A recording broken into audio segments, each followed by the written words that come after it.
What is going on, guys? Your boy Joey Shakes coming, guys, with a video right now. So I'm going to go over Eagles OTAs Day 2. Very excited. Early in the process still, guys. I mean, we still got to wait so much longer, but I'm hoping the time will fly by. And we have to realize with these OTAs, and then, the Eagles are not going to have minicamp. Okay, they're going straight from OTAs and then waiting this long period, the short period that we have to get the training camp, the scrimmages against Miami, and then having the preseason games. The Eagles have been lessening their practice for the past several years. And I remember that, they're only going to have 6 practices as of right now.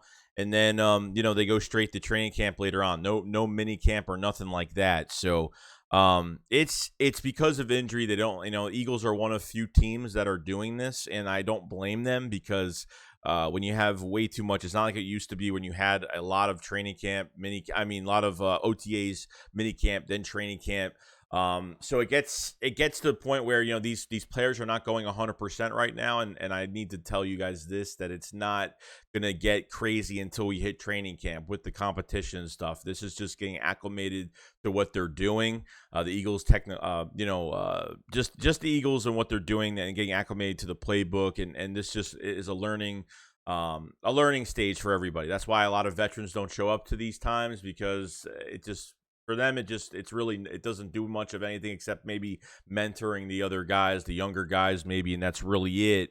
So if you're expecting these guys to go 100% right now, if you guys remember, Jonathan Gannon talked about Brandon Graham going way too hard, 100%, and going all out with just how early in the process, telling them to calm down, So these players, until they get into full pads and they're hitting another jersey, and the competition will start by training camp. This is like an acclimation period where they're just learning about the offense, the defense, and the schemes, and how Jonathan Gannon wants things, how Nick and Shane Steichen want their offense to be. So I wouldn't go too crazy with it. Like I said, a lot of teams have been doing this and lessening the practices because of injury. You don't want these guys to get injured way too early in OT, especially when you're in the OTA part of the off season, which is kind of crazy.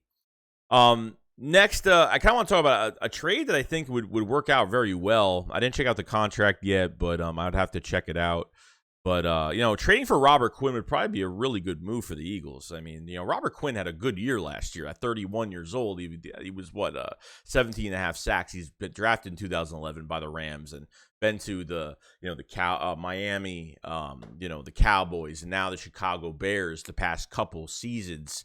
Only had like 2 sacks in 2020, 17 and a half last year.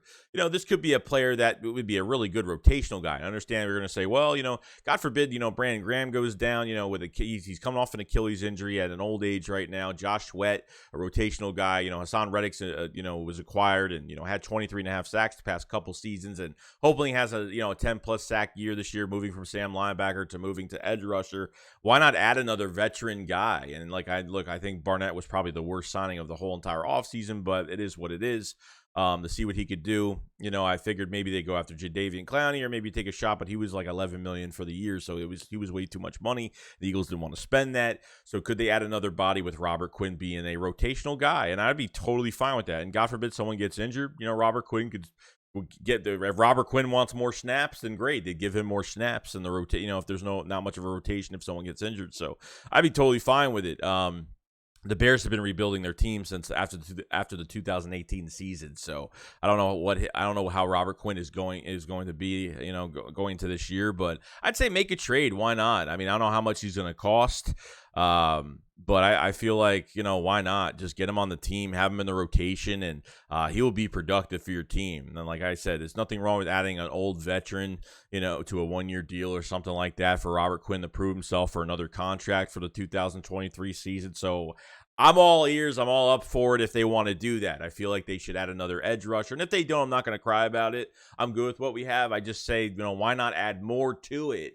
I know you got Kyron Johnson from Kansas, 6th-round pick. Teron Jackson had a pretty, flashy year last year, but see what he does in going into his second year. So, there's, Brandon Graham coming off injury, and there's a lot of ups and downs with the edge rush right now. But of what's to come in the future of these guys producing, and God forbid, you can't lose Brandon Graham again, and for that to happen and not have anything to replace that productivity, I think Robert Quinn would be perfect. Not saying he should be the first line start. I think he would be right behind that, but I feel like it'd be a really good move to make.